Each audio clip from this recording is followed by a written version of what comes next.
Terry, welcome to the set of Pawns. I love it. I love it. Little Alice in Wonderland for you here. Sure. It's an honor to have you here, and you have such an incredible journey, an incredible story. Can you tell me how you came to be in the Berkshires? When did you first come here? I came to the Berkshires for the first time when I was about 2 years old. My parents were teaching at a school in New Hampshire where I was born, and they got an offer to teach at a school in Lenox called the Windsor Mountain School. And part of their deal to come down and teach at the school was that they got an acre of land on the corner of the property that they could build a house. And I was 2 years old, and they built the house, and I've been living there ever since. That's incredible. That doesn't happen often when you have such long standing. And the journey that you've been on since you came to the Berkshires is just quite remarkable. My parents always wanted to have an arts camp, and so since the Windsor Mountain property wasn't being used in the summertime, the headmaster let them have their own camp. So probably it was later in the camp. They only got to have the camp for 6 years. Okay. And then the headmaster got an offer from Tanglewood to use the property to house music students. And so he kind of pulled the plug on my parents' camp, which they were not thrilled about. But to kind of make up for it, the headmaster had Tanglewood deal with my father.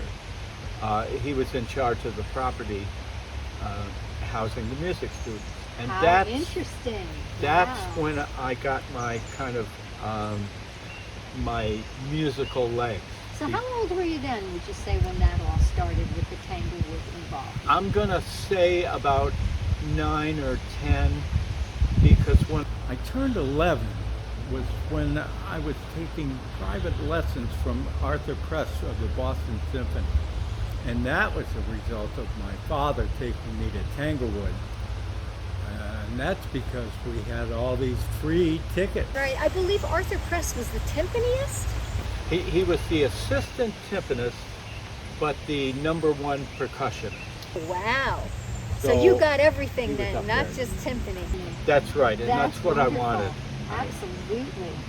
So tell us more about some of your first experiences with music. Like, when did you choose an instrument? I wanted to play drums, and my parents said, "That's not an instrument. That's not musical," and they talked me into the clarinet. So at about 9 years old, I got a clarinet. I was taking lessons, and I was in the band, and we went and played at the World's Fair In New York New City? York, How at Shea exciting. Stadium. That's incredible. I was there because You were my there? father worked for Sinclair, and Huh. I got to hang out with the Green Dinosaur. Oh, cool. Wonderful, but you actually got to play at the World's Fair. So it took 3 years of playing the clarinet for me to convince my parents that I was a drummer. And I did that by playing really badly on the clarinet and also banging on every pot and pan. I love And it. they finally gave up. I love it. I love it. So when did they finally acquiesce and let you start doing the drums? I think it was when I was around 11, and I'd been going backstage a lot at Tanglewood with my dad. They tried doing, they did The Who with, I think, Jethro Tull and maybe Jefferson Airplane. So that They was put one of together- the first ones. Yeah. Around what year would you say? Just ballpark, what year would you say? I'm gonna guess early 70s. Yeah, that sounds realistic, yeah. So I would sneak my way backstage, and back then in those days, security was very different. Concert security, there wasn't any. You know, nobody in their right mind was supposed to walk backstage if they weren't supposed to, but I did. And I actually got to unpack Keith Moon's drums because I was there. And That's they knew I was the incredible. drummer. So I took them out of the boxes, and they were mangled because he was very hard on them. He was mangled too, but he didn't come along while you were No, doing no, that. no, no, no. It was Wow. just the middle of the afternoon. How exciting. And then another one the same summer was a Joni Mitchell concert, and she had Tim Hardin with the opening act, and I thought his set was great. I went out and bought his records, and it was fun being backstage during Joni Mitchell's set because, and I knew so little about music in those days, but apparently she has all these tunings of her guitar. Open tunings, yes. They're open tunings, and she had a bunch of guitars all tuned differently. So it was kind of a nightmare. And what she would play a song, they would run the guitar backstage, and I'd be standing there, and she had a man in a suit, in a tuxedo, who stood there. He had perfect pitch, and he would retune the guitars and then send them back out so that she didn't have to deal with it. Because back in those days, they didn't have tuning machines or anything. That's amazing. You needed somebody with a great ear. I have followed in her tradition with that. When I do a gig myself, I'll bring 4 guitars, and they're all tuned differently. So many of them are her open tunings as well. So that's a funny story. So can you tell us about your experience with meeting Carly Simon? Well, that came a few years later when I went to a summer camp. It was an overnight camp in Stockbridge called Indian Hill. So when I went to that camp, one of the counselors was Carly Simon. She was a camp counselor. She was a camp counselor. She had not met James Taylor at that point. She had just come up here for the summer. She was basically a New York person, and she had a singing group with 2 of her sisters called the Simon Sisters. They had put out a couple of records, but hadn't really had hits or anything. So did she ask you to be her drummer? Well, not in so many words. I mean, the first summer she was there, I played with her in just an ensemble kind of thing and got to know her better. And then the second summer, she wasn't actually a full-time counselor at the camp that summer. She was just coming in for a couple of weeks. I forget what they call it, but there's a term for that. And while she was there that second time, I had actually graduated from the camp too, and I was working at the theater. But they needed a drummer, and so they had kind of we put together a 5-piece band that was mostly staff and me from the outside. That's wonderful. Everyone's favorite drummer. Ah, You could play everybody's stuff. That's wonderful to be able to do that. well, it was great because later on when she married James Taylor, who she probably met one of those summers because he was around, I went to Tanglewood when he was playing and went backstage, of course. And she introduced me to James as my first drummer. And I thought that was really nice. What an honor. And a Absolutely. well-deserved one, too. Well, and he had Russ Kunkel playing drums for him, which, I was like in awe. That's wonderful, yes. Russ Kunkel and Lee Sklar and Danny Korchmar did a long-term residence at Crystal Sound Oh, really? when they were recording James's Mudslide Slim, Oh, wow. and then also worked with Carole King, and Sure. so it's a small world as far as Everybody. that goes. Yes, Yeah. absolutely. What can you tell me about the winter of your 13th year? Who did you encounter then? It was some director that his name escapes me at this point in time, but Arthur Penn, I think so. Yeah. who was a famous director by then because he directed Bonnie and Clyde, Right. and he also went on to direct Alice's Restaurant and a whole bunch of great movies. And he was a Stockbridge resident, Is So that so? they brought him in, and he took over a part of it. And then there was a playwright named William Gibson, who actually lives on the same street as Arthur Penn, and he wrote a play called The Miracle Worker about Helen Keller. Oh, that's fascinating. And Arthur Penn directed the movie of The Miracle Worker. It wasn't one of his best known movies, but it was a fantastic movie, and it starred this incredible actress named Anne Bancroft. And she may have won something for that. I'm not entirely sure. Well, the first summer they took over, they did a play called I'm not going to remember the name of the play, but I was just up in the rafters. The band was up above the stage, and we did incident. Oh, it was Skin of Our Teeth. Skin of Our Teeth. And Anne Bancroft was the star, and Estelle Parsons was in it, and Frank Langella. And all these actors used to love to come to the Berkshires because of what it is in the summer, you know, and they didn't want to be stuck in New York. And so they would come up for less than their normal, you know, pittance. Sure, because it was like a vacation for you. Yeah, absolutely. That is absolutely And so amazing. that was the first play that Arthur Penn directed, and William Gibson was just kind of hanging around. Interesting. And Anne Bancroft was the star. And then the next summer they did a play that William Gibson wrote particularly for Anne Bancroft, called Cry of Players. And it was about the life of William Shakespeare and his wife, whose name was Anne, actually. And on that one, I got a speaking part.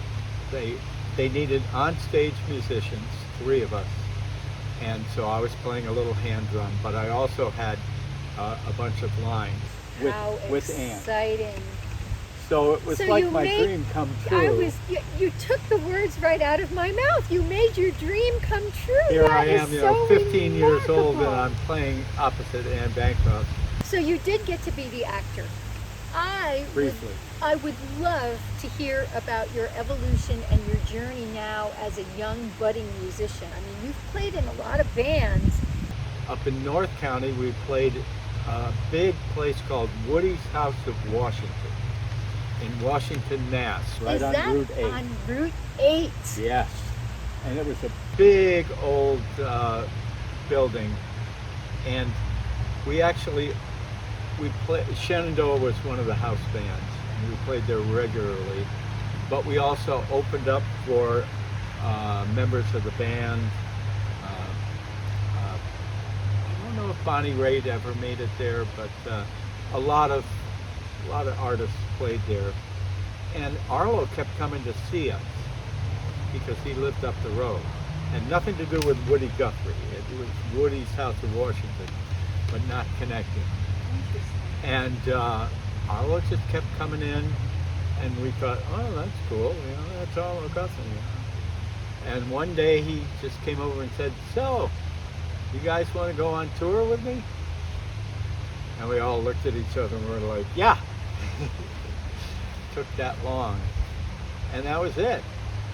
Actually, his producer, a guy named John Pilla, who also lived in the Berkshires and was a big fan of ours and kind of dragged Arlo there, we found out. Also really liked our band and thought we had potential, and we had a lot of original material, and he wanted to record us, and he wanted us to record with Arlo. That was sort of how that all came about. Where did you record when you recorded with Arlo?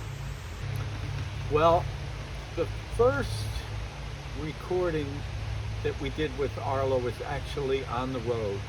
It was a live recording, and John Pilla produced it. We took just an 8-track reel-to-reel machine at that point, and a sound crew and whatnot. And we recorded about 10 or 15 shows. And then they went back and went through that and put together an album called One Night. and that's the first thing that we actually recorded with Arlo. That was the very first. Very interesting. So it was, we didn't get to do any studio work per se. And then the first studio album we did, not that long after that, was called Outlasting the Blues. And that's my favorite Arlo album still today. Do you have a favorite song off of that album? Well, I'm just going to say Prologue, which is the first song on it, which is, it's just a great song that Arlo wrote. Very, very much talks about how he was feeling at the time. That's wonderful. Around, what's the time frame for that, Terry? Around what year did you guys record that album? I'm going to say that album we did about 1979 or 80. We had already changed the members in Shenandoah and added Steve and Carol Ide,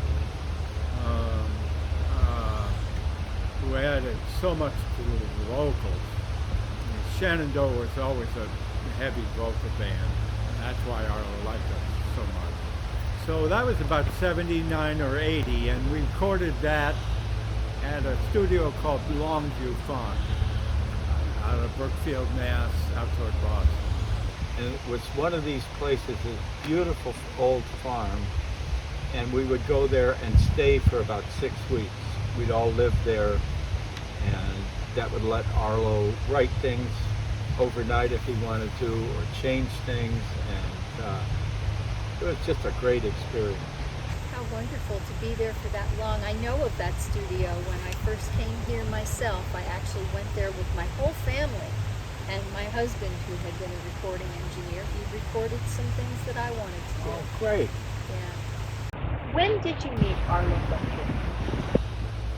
Well, I met him during the filming of the movie, but not while I was involved. They had a Thanksgiving at Alice Brock's house. It was actually near the old Music Inn, and a bunch of the people from the movie were invited to her house for Thanksgiving, and my brother knew everybody at that point. Somehow got them to let me go. I was much younger than everybody else there, so I got to go have Thanksgiving at Alice Brock with about 20 other people, and that's where I met Arlo for the first time. Can you tell me about some of your television performances with Arlo? Television performances with Arlo? Sure. We, early on, we did a whole bunch of Mike Douglas shows, but Tammy Wynette was on that show, and she sang Stand By Your Man. And so to get to hear her actually perform an iconic song like that. And to be part of that history when she was making history with Stand By Your Man. Yeah. That's definitely So that was great. amazing. So we did Mike Douglas shows. We did a lot of other various shows, but one of the bigger shows that we did a show called Performance at Wolf Trap for public broadcasting, because it was us and Pete Seeger, Arlo, Shenandoah, and Pete Seeger, and neither Arlo nor Pete would tell them what songs they were going to perform. And Arlo and Pete would swap songs back and forth, and when Pete wasn't singing, he'd lie down on the stage. You mentioned having close encounters. Can you tell us about some of your close encounters? Close encounters. Let me tell you about what may be one of the more meaningful close encounters, and that's what I mean by close encounters. We were doing a fundraiser in Cooperstown, New York, against fracking, which was a big deal a few years ago. And it was a co-bill with us and Levon Helm. And at that time, Levon Helm was very ill and could really not speak very much at all. But he was still putting on great shows, and he had a fantastic band. I don't even know the names of the people in the band, but they were great. And anyway, we played our set, did our part of the show, and wonderful audience, went great. And we came off, and then Levon's band came on and played. And we were just, me and Arlo and the rest of our band, we're just standing there watching in awe. And he actually went up and sang a few of the iconic songs that people wanted to hear. But he still was really hurting. What do you remember him singing? Just the things off the band. Did he sing The Wait? Well, Sort of. I'm getting to that. I'm getting to that. So he did his whole set. They come off. The crowd goes bananas. So he's going on to do one more encore song. And it had been prearranged that Arlo was going to go out and a couple of other people from the band, the Burns sisters, who were with us on that tour, were going to go out and do the last song, whatever it was. And he turns around to me. He had 2 drum sets set up because sometimes his daughter played drums with him so that he could go out and play, but she wasn't there that day. Amy Hill. Amy Hill. So there are 2 identical drum sets there. And he turns around, I'm standing in the wings, and he holds up a pair of drumsticks and he points at me and he points at the drums and he goes. So I came out, I took the drumsticks and I sat down, and the song was The Wait. He had kept The Wait for his last encore. And so I got to play The Wait with Levon Helm side by side. And if you know the song, in between every verse, there's a drum fill. There's a very iconic kind of drum fill that he does. I know it well. So he and I would get to that point and we'd play, and I was trying to lean back and stuff, and he's just looking at me and laughing, and we're just hitting drums, and it was just a wonderful moment. And we played the song, crowd goes bananas, of course, you know, for him. And he comes off, and he still couldn't talk, but he came over to me, and he gave me the biggest bear hug. And he just nodded and smiled. And the next morning at breakfast, Arlo said to me, we were just sitting there, and he said, you know, when you were playing that song, I looked over at you, and you were 10 feet off that drum set. You were just floating in the air. You were so high.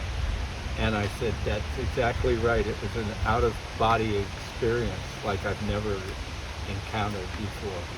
But that was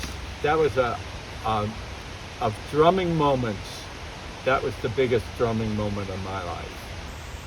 I feel like you just gave me an out-of-body experience hearing about that. That is remarkable. You know, I understand that you have traveled very extensively on the tour bus with Arlo Guthrie. What are some of your favorite places that you've been to over the years? Boy, we did with Arlo and Shenandoah over the years, and since Shenandoah, I was lucky enough to travel with Arlo over a 45-year period, which is just mind-blowing to me that that's even possible, but it just flew by. I have a mantra in life, and it's born to tie. I'm not born to win. I'm not born to lose. Born to tie. I just want to go through life having all these wonderful experiences and enjoy them, and I don't need to be a star. I don't need to win billions of dollars, though it would be nice. But born to tie. So what is the name of your first book? Well, what a coincidence. I seem to have them here. My first book is called Just a Berkshire Kid. And it's a lot about the things that we've been talking about. I feel really fortunate that I got to grow up around here. And I feel that the opportunities that I had to play with Arlo Guthrie, to be in a play with Anne Bancroft, just all the best things in my life happened because I lived in the Berkshires. And if I'd grown up in Manhattan, uh, I would be competing with all kinds of really great drummers. I never would have gotten a job with Arlo, and I wouldn't have gotten to play with the Big Bear Band and all the hundreds of other people that I got to play with in the Berkshires. So the Berkshires are special to me. I think they're a special area. Well, so the second winter, I went on and wrote more stories of a Berkshire Kid, which is more stories of a Berkshire Kid. So that's all of the ones where people called you up and said, hey, how come I'm not in here? Yeah. Arlo's wife, Jackie, inspired me to make little videos. And I love making little videos, and I've gone on to make almost 400 little blogs, little video blogs. And when I was on the road with Arlo, when we did the 50th anniversary tour, it was suggested that I make 50 blogs to go along with each stop that we did. And somehow I did it. I remember looking at some of those. Some of what went on was amazing. You really So, did a great job. You that's were a great very thing. consistent with doing that. And Arlo would ask me, say, did you do a blog today? What'd you put in it? You know, and he wanted to know about it, but he didn't want me to film him. How did you get your name, Terry Oliberry? People want to know. Well, I got my name Terry Oliberry the very first time I went to play with Arlo. We actually, Dave Karen and I took the train from Pittsfield to Chicago. It took about a day and a half, and the other guys drove. But we were sitting around upstairs in the dressing room before we were about to make our first performance with Arlo. And he looks around and he goes, oh man, I don't know your names. Like he knew our first names. He knew David and Terry and everything. But so we went around the room and David Grover, Danny Felica. And I said, well, my name's Terry Hall. And he looked at me and he went, no, that's boring. You're more Terry Oliberry. And that was it. We went out. Arlo named you? He introduced the band. He said, and on the drums, it's Terry Oliberry. And he kept saying it. And then the first record came out, One Night came out. It said, on the drums, Terry Oliberry. And I was so proud of that record. And I showed it to my mother and she started crying. And I said, what's wrong? She said, none of our relatives are going to know it's you. I said, don't worry about it. They'll get over it. Well, Terry Oliberry, I think that your career and your journey is going to go down in history as one of the most special ones. And I just can't wait to see what's around the corner for you next. I have no idea either. That's the wonderful thing about music and about the things that we do is we never know where it's going or when it's going. Don't know what's around the bend. I can't wait to find out. Me too. Thank you so much. Thank you so much, too. It's been an honor and a privilege. Mine.